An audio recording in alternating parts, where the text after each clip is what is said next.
그러니까 이제 동양의 우주로는 시공이 이렇게 맞물려 돌아가서 그리고 특히 시간의 변화가 되게 중요해요. 시간 안에 공간이 있으니까. 그러니까 때를 알아라 이렇게 말을 하죠. 때를 알아서 자기가 있을 곳, 장소를 찾는 거. 거기에 맞는 위치에 가 있으려면 때를 기다려야 되고. 그러니까 그게 이제 동양적인 우주론인데 그러면 이제 때가 뭐냐라고 이제 그러면 천지를 계속 관찰해야 되잖아요. 관찰했더니 봄, 여름, 가을, 겨울이 있네. 봄에는 피어나고 여름에는 무성해지고 가을에는 거두고 겨울에는 씨앗이 된다. 여기에 이제 어떤 삶의 준칙이 있구나. 이렇게 이제 본 거죠. 그러니까 자본주의가 도래하기 전에는 우리는 이제 어떤 것에도 인간의 인생에도 만남에도 그 다음에 제국에도 역사에도 다 봄, 여름, 가을, 겨울이 있다는 걸 그걸 확신을 했어요. 그러니까 그래서 이제 인간이 동양학은 왜 인간은 언제나 죽는다 그걸 늘 아는 거잖아요. 그러니까 죽는다. 그러면 살아서 우리가 살아서 하는 활동이 소유와 축적, 증식 이런 것으로 올인할 수가 없게 되잖아요. 그러니까 우리가 계속 활동해서 뭐 돈을 벌어도 항상 빈 공간을 두는 거지. 이거를 어떻게 이 소유와 집착으로 가지 않을 수 있는 그런 허로운 공간이 있는 거예요, 항상. 그래서 이제 소유하면서 증여를 하는 걸 늘 떠올리고, 젊어서 이제 우리가 죽음이 있음을 깨닫고, 이렇게 살아가는 것이 이제 동양적 윤리였는데, 이제 자본주의는 서양에서 들어와서 일단 기계 문명으로 시작해서 자연을 착취하고 약탈하면서 시작을 했기 때문에 자연의 그런 시공간의 변화에 대해서 전혀 관심이 없고 거기서는 배울 게 있다고 생각하지 않아요. 그러면은 이제 뭐냐면 이 물질의 세계는 계속 무한히 증식될 거라는 착각이 들잖아요. 그리고 실제로 1870년부터 2008년까지는 계속 성장을 했어요. 계속 고도 성장을 했어요. 막 터질 듯이 성장을 해버렸어. 그래가지고 그 다음에도 또 성장할 거라고 생각을 하다가 2008년을 기점으로 국가도 그렇지만 이제 개인들도 계속 성장할 것 같지는 않지 않나? 그냥 느낌으로. 그러니까 이제 어떤 점에선 이렇게 가을에 접어든 거죠. 하여튼 모든 문명도 봄, 여름, 가을, 겨울이 있으니까 지금 우리가 봄, 여름을 겪은 거라면 가을, 겨울을 이제 생각할 수 있는 그런 지혜가 필요하다. 이런 생각이 드는 거죠.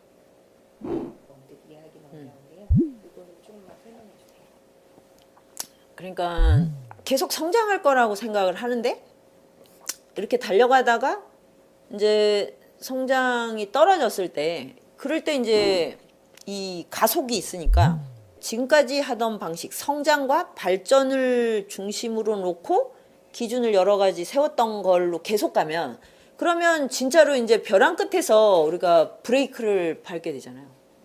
그 태양의 후예 보니까 벼랑 끝에 매달려도 살긴 살더만. 그게 가능해? 어쨌든 올라갔으면 내려오는 일은 당연히 있는 거 아니에요? 지금이 아니더라도 언젠가는. 그러니까 우리가 지연시킬 수는 있을지 모르지만 언젠가 올라갔으면 내려오는 게 있는 것처럼 그럴 때 중요한 건 뭐냐면 이제 무게중심을 유연하게 이렇게 산포시키는 거예요. 근데 이제 내가 단 하나의 어떤 기준으로 산다. 돈, 노동, 화폐, 그리고 뭐 에로스 이런 기준을 딱 하나를 갖고 있으면 무게중심을 옮길 수가 없어요. 그러면 이제 그냥 막 비류직하 뭐 삼천척이야 그냥 추락을 해버려요.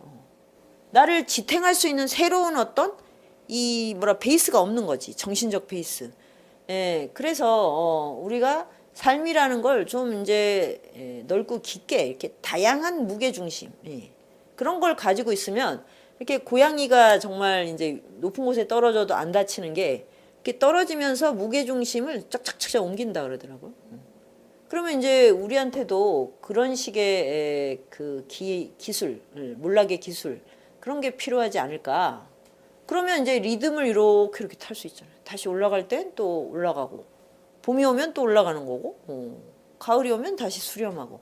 이 자연은 원래 이렇게 하고 있는 거지, 성장만 하는 게 어디 있어요? 그리고 수렴만 하는 것도 없는 거고. 그래서 그런 걸 이제 부드러운 몰락, 부드러운 몰락의 기술, 뭐 이렇게 말할 수 있지 않을까 생각을 합니다. 백수라고 하면 흔히 불안정하고 뭔가 완성되지 않은 존재로 여겨지는데 백수를 미래의 존재로 말씀하신 이유가 무엇입니까? 그러니까 이제 백수는 미래다 그럴 때 이 백수는 예전에 정규직이 대다수일 때, 그 다음에 이제 소수의 이 안에 편입되지 못한 존재, 그게 이제 내가 겪은 그 길, 이런 백수의 개념이 아닌 거죠, 사실은. 어떻게 보면 직업을 굉장히 유동적으로 뭐 활용한다고 해야 되나? 직업을 가졌다가 멈췄다가, 또는 이 직업을 가졌다 저 직업을 가졌다. 어떤 고정 직업을 가져야만 돈이 생긴다. 연금이 있어야만 돼. 이렇게 생각하는 것도 그게 이제 20세기적인 발상인 것 같아요. 그러니까 돈은 돌고 있다. 그러면 나는 거기에 이렇게 적절하게 접속을 하면 된다. 그러면 이제 중요한 거는 역시 인맥이 중요해요. 인맥이. 우리 연구실 백수들도 그렇게 막 알바를 못 구하다가 와가지고 그렇게 인맥이 생기면 그 백수들끼리 서로 알바를 소개해줘요. 그러면 이제 사람과 사람이 연결될 수 있느냐, 요게 이제 정치경제학의 핵심이에요. 왜냐, 이렇게 먹고 사는 문제 때문에 괴롭다기보다는 고립감하고 이 외로움 때문에 너무 힘들어요. 그리고 근데 이걸 돌파를 못해. 왜냐하면 사람이 무서워. 이거는 신체적으로 그냥 무서운 거야. 그러니까 이제 이래서 이제 몸을 알아야 된다는 거죠. 그냥 성격을 바꿔 이렇게 말해서는 안 된다고.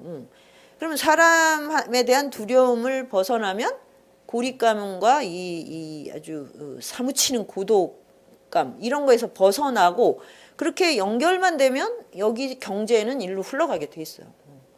근데 그러면 이제 이런 것들이 어떤 점에선 이제 백수의 노하우인 거죠. 그러면 결국 그거는 뭐 그게 인간에 대한 이해든 뭐 우정이든 뭐 아니면 뭐 지성이든 철학이든 삶을 좀 이렇게 뭐랄까 통째로 총체적으로 보는 어떤 시선이 필요한 거. 그런 식으로 이제 교육이나 회사의 관계나 뭐 이 마을의 어떤 이제 제도 시스템 이런 것도 바뀌어야 되지 않을까. 네, 그러면 정말 모두가 백수의 자유를 누리는 그런 세상이 온다면 진짜 그거는 정말로 인류가 도달할 새로운 혁명이 아닐까 하는 생각이 들어요. 그리고 또 하나가 거기서 중요한 게 그렇게 하면 고령화 문제도 해결이 돼요. 고령화가 두려운 건 정규직을 기준으로 삶을 딱 규정하기 때문에 그래요. 정규직에 들어가서 평생 직장을 가지고 정년을 한 분들도 굉장히 많은 시간을 이제 또 살아야 되는데 그때 가족이 해체돼요. 정년하고 돌아오면 이제 시간도 많고 경제적 여유도 생기면 대화를 많이 하고 이제 사랑이 막 피어나야 되지 않나? 아닌가요? 근데 이제 헤어지고 싶어지는 거예요. 그러니까 이거는 그래서 이 문제도 아주 가족제도, 가족관계하고 이 고령화 문제하고 이 경제 문제가 이렇게 같이 우리가 통찰이 돼야 된다고요.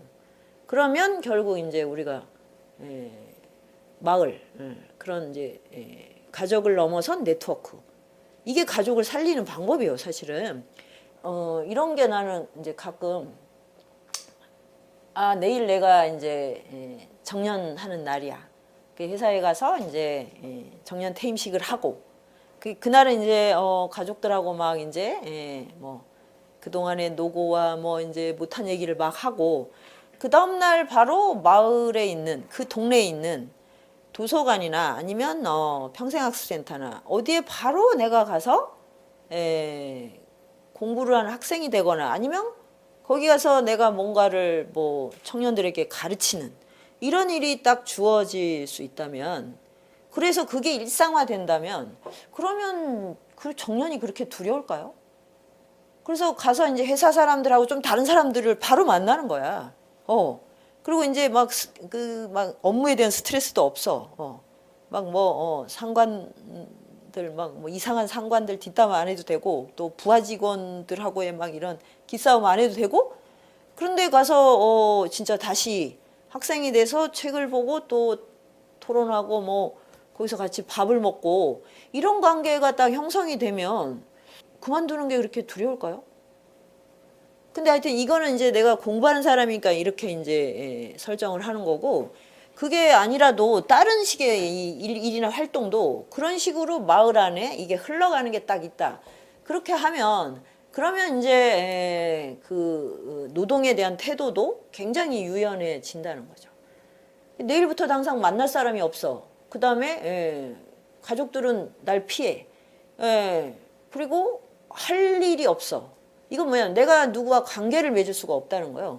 이게 주는 막막함은 돈으로 절대 해결이 안 돼요. 그래서 문제는 돈이 아니라는 거지. 그게 바로 이제 뭐냐면 모든 사람이 이 자유인이 되는 어떤 시대. 그게 이제 우리가 꿈꿀 수 있는 이제 미래가 아닐까. 그래서 백수는 미래다.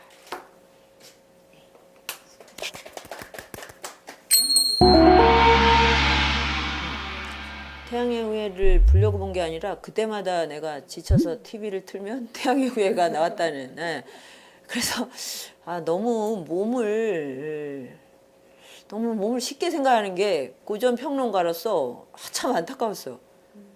그러니까 저렇게 사고도 왜 저렇게 극적으로 만들려고 너무 쉽게 사람들이 생각할 수 있게 몸을 함부로 하는 이런 느낌도 좋고 그다음에 너무 많은 막 총상을 너무 많이 입는데 막 피부가 너무 뽀샤시하게 저러면 참 곤란하지 않나? 난 이런 것만 왜 보이는지 모르겠어. 그 내 조카한테 물어봤더니 그래서 야 그렇게 그 주인공이 멋있어? 너무 멋있다는 거야. 남잔데. 그래서 그럼 군인 되고 싶어? 싫대. 의사 되고 싶어? 싫대. 그 주인공들이 입고 있는 옷, 상품을 사고 싶은 거야. 여기서 또 내가 아주 큰 깨우침을. 이 소비 방식이 특이하구나. 우리는 원래 그런 걸 보고 막 이렇게 감동받으면 막 난 너도 나도 다 군대 간다고 할까 봐. 그리고 다 나 의사 돼서 막 재난 현장에 가겠다고 하려나? 이런 생각을 잠깐 했는데 그게 아니고 재난 현장에서 송혜교가 입었던 옷과 구두 그다음에 그 와중에도 또 귀걸이를 했었다네. 난 못 봤는데 이런 게 막 불티나게 팔린다는. 그리고 막 그 자동차. 그래서 이거는 진짜로 이런 게 너무 흥미로운 거예요. 그걸 소비하는 이 대중의 마음에 무엇이 일어나는가 이런 게 너무 관심이 있어서 열심히 봤다고 이렇게 지금